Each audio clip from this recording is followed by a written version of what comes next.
Before I started at BCC, I studied classical music composition at the Boston Conservatory. People are always telling me about their experiences with music, and I love to hear those stories. Unfortunately, few people learn to read music, most assuming it's too difficult. The truth is, it's not hard. My name is Christian Thayer, and in this speech, I'll be going over the basics of reading music, starting with the treble clef, then the bass and C clefs, followed by instrument-specific notation like tabs. There are visual aids that can be downloaded below to follow along, as well as I'll be using my iPad to play some of the examples. A clef is a symbol at the beginning of a piece of music that tells the musician where the notes are on the staff being the 5 lines. This is the treble clef, and it is the most common. The spaces in between the staff lines on the treble clef are F, A, C, E. These are easy to remember because they spell the word face. The actual staff lines on the treble clef are E, G, B, D, F. While it doesn't spell anything, mnemonic devices can be used to make memorization easier. I prefer every good boy deserves fudge. When we view all of the treble clef notes on the staff lines with E on the bottom and F on the top, we should be able to notice the pattern that forms. E, F, G, A, B, C, D, E, F. 7 notes that repeat above and below the staff on staff lines. Going one staff line below the staff, we'll find the most important note we go over today, middle C. Middle C acts as a bridge over the gap to other clefs. For example, one staff line below treble clef is the same as one staff line above bass clef. Both are middle C. Bass clef can be confusing to some people because it takes everything we just learned in treble clef and shifts it down 2 spaces.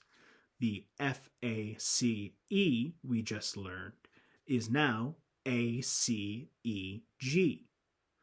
The E, G, B, D, F we just learned is now G, B, D, F, A. Understandably confusing until you look at it in the full context of two staves connected by middle C with that repeating 7-note pattern. Other clefs exist outside of this, but still use middle C to determine where notes lie. This is a C clef. Wherever that arrow points is that same middle C that sits between treble and bass clef. C clefs are generally rare, but still important to know. Here is the alto clef, which is a C clef, as I just showed you, where the C is in the middle of the staff. Everything shifted one step below where we learned it in the treble clef. Where this was an E before, it's now an F. Where this was an F before, it's now a G, and so on, reaching middle C on that middle staff line where that arrow points. That ends classic music notation, but other forms of notation exist, mostly in the form of instrument-specific notation. The most common form of this is tablature for plucked strings. This is a guitar tab with a regular staff on top to show the notes. A tab for guitars has 6 lines denoting the 6 strings. The numbers on that line will tell you which fret, the spots on the neck, you need to press to achieve the note on the staff above it. So this is a C major scale with middle C up to the octave above. You can see that that is the second string, third fret, then third string, no fret, and so on. Tabs work the same way for other stringed instruments, but cannot be used interchangeably. Here's a bass fret pattern, which has 4 lines to denote the 4 bass strings.